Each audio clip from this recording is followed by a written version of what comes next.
Morning, Morning. Mikel. Obviously tomorrow is too soon for Bukayo and Gabriel Martinelli, but are they progressing well? And can you give us an update as well on Ethan Waneri? I think he was just tired on Saturday.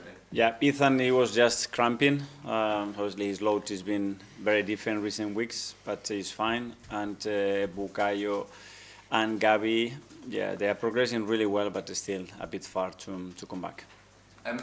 The weekend felt like a big weekend in terms of the title race. Obviously, whilst it's mathematically possible, I know you're going to keep on fighting.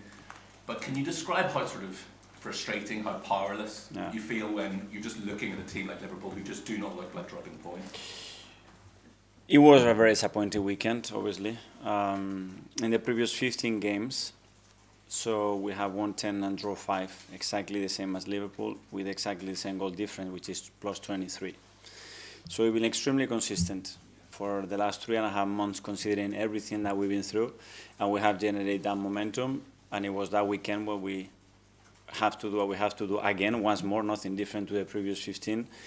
And we got that defeat, and on top of that, they win. So when you are trying to build that momentum and we put in so much into it, especially with the circumstances that we have, it was a very hard one to take. The reality is there's so many games to play, and you have to get back to it, and we have the levels and the consistency and the hunger to go again, and that's what we're going to do on Wednesday.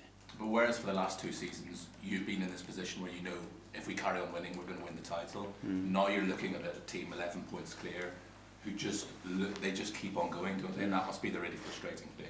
But you cannot control that. You know, at the end, you're going to have to set an amount of numbers to win in this league, and we're going to have to hit that number if we're going to have any chance of doing that. But we're certainly going to continue to try. Obviously, in an ideal world, you would have a fully fit squad to choose from. You don't, but you've always struck me as a manager who enjoys trying to sort of solve problems, and obviously the problem at the moment is how do you score goals.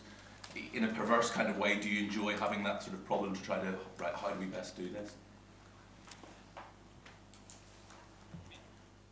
It's been incredibly satisfying to work every day with the players and the coaches and the staff to try to overcome certain situations. So if somebody tells you at the start of the season, by this time, you have played 5 times with a red card over half an hour in each of those games, and you have lost this amount of players, what's the bet? You are in the middle of the table, at least, you know, and you are out of the Champions League. That's not the situation. So that tells you the resilience, the resources, the ambition that the team has, every individual has. And that has been probably in my time one of the proudest moments to work in that sense. The thing is that when you are there, you want more, and you want more, and you want more. And I'm not going to stop. Over my dead body, we stop thinking that way and putting everything that we possibly can to increase that probability of us winning and being better than the opponent and hitting that performance and those standards constantly, regardless of what happens.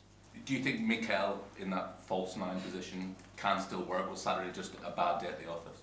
Yeah, in relation to the opposition and the options that we have, and then what the team generates as well. So especially attacking players depend a lot on what the team is generating, the chemistry, on the fluidity, the areas that we are hitting, how we interacting with each other. And it worked really well against Leicester, and it didn't work that way the other day because there were a lot of things missing. And just one final one from me. Obviously, in the past, what's been great for you as well is goals from midfield. Declan hasn't had the sort of key goals this season that he did last season, and it seems like Martin Odegaard is just gone a bit quiet, off the boil at the moment. How do you fix that? Well, we have fixed it because, again, the goal difference with the best team in the league is plus 23 in 15 games, so that's quite unique to do. But we want more goals from all of them, you know, and we know that there are areas that we can increase, and certainly this is one. Nick from the Premier League. Hi. Good seeing you. Last weekend against West Ham, was it one of the most frustrating days you felt as an Arsenal manager? I don't know. It's just it's not a frustration. I think it was a feeling probably of knowing how much we are putting into it to be where we are, that when you have the chance now to say, okay, let's go another step, and then on Wednesday would have to be another one, and then on Saturday another one, especially with the form that Liverpool are in. It was tough. It was a tough one to take, especially at home that we've been so consistent.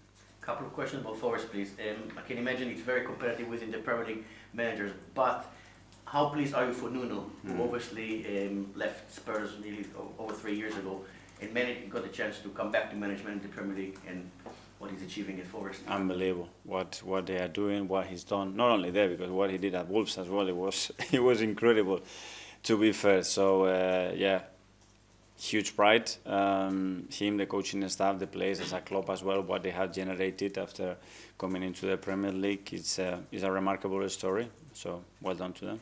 Can you recall from your playing days and in the Premier League or your management days in the Premier League, a team, a club that went through such a big change, such a big, massive improvement in less than a year? Last year they were fighting for against relegation. This year they're challenging for Champions League football. Yeah, very difficult. That's why it's a very special story. Okay, thanks. And Ian from TalkSport. Hi Mikel, how are you? You were saying earlier about you're obviously not giving up on the titles until it's mathematically impossible, but in your heart... Over my dead body, I said. Over your dead body? Yeah. But in your heart of hearts, do you really think you can do it? If not, I'll go home, guys. Mathematically, it's possible. You are there. You have to play every game. Suddenly, 3 days ago, we could close the gap, and you are like, you are 1.5 games away. It doesn't matter. We have to continue to go. So it doesn't feel today like you're, what we would say, clutching at straws? No, it's the difficulty. The difficulty is higher 3 days ago, yet it is higher. But, I mean, if you want to win the Premier League, you're going to have to do something special. You're going to have to win this Premier League with the circumstances that we have. Probably have to do something that nobody else has done in the history of the Premier League. Another red card at the weekend for Miles Lewis-Skelly. That's 5 you've had this season. Is there a problem with discipline? Big problem. Not about discipline. It's a lot of factors that have contributed to that, obviously. In terms of? In terms of the different kind of red cards that we had. Right, fine, okay. And one person you have got back is Ben White. 2 questions on Ben. First of all, he's been reported that he might be back in the England fold, may have spoken to Thomas Tuchel. And secondly, what could he offer Arsenal? What have you missed by not having Ben White around so far this season? Well, a player that has given us something very, very special, especially in that right unit. We haven't played the right unit at all this season with him, Bukayo and Martin as well, a unit that has played so much football together. So great to have him back, more options, his energy, the way he's around the team, what he generates, it certainly has been missed. And without having a go at the former England manager, do you think England have missed someone like him in that position for them? That's for Thomas to decide. I thought you were going to say that. There's Alex from BBC. Hi Mikel. Hi. After the game on Saturday, he said the performance wasn't good enough. Why do you think you were so far away from the standards you've set this season? Because we didn't put West Ham in the ropes like we had to, especially with the amount of time and space that we have in certain areas, and we weren't good enough, especially with the ball and the way we defend the box in 2 situations that could have cost us the game, and at the end one of them cost us the game. Very clear, we had to set very different standards, and we didn't. Were they better than us? Watching it back twice, they deserve to win the game. Really have doubts about that, but looking at ourselves, we could have done much, much better, that's for sure. You said a few times it was a tough one to take, but you'll keep trying until it's mathematically impossible that you can't win the title. Do you have to get that over to the players? Do they feel the same after such a blow at the weekend and the way the table is now? They know, and especially because we've been in the other position as well very recently, and we know how quickly things can change, and you have to be there, and we all deserve to continue in that fight. Tom, Football London. Hi Mikel. Hi. You mentioned obviously about the record that you've got, and the record against the Big Six, as we call them, has been excellent in terms of how hard it's been for them to get a result over Arsenal. Teams like Newcastle, Aston Villa, West Ham, perhaps in more like middle field, there's been a greater challenge against these sides. What do you think the difference has been against the different types of teams you faced in that record? Well, very different in relation to the opponent and the performances that we have. Some of them that we certainly deserve to win, and we haven't been ruthless enough, accurate enough, especially in boxes this season against this kind of opposition with the amount of situation we generated, and others like, for example, Newcastle away that we didn't deserve to win the game. And we mentioned there about Ben White coming back. He adds obviously something different to you in terms of an option tactically. When you arrived at Arsenal, you used a back three and wing backs a lot to try and help stabilise things. Have you looked at the opportunity to change formations more drastically from the usual 4-3-3 that we kind of see each week with Arsenal?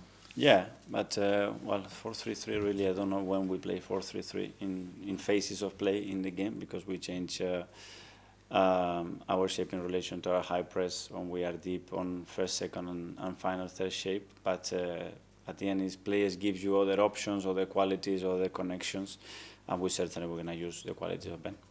Simon, Evening Standard. Hi Mikel, just ask you about the sporting director.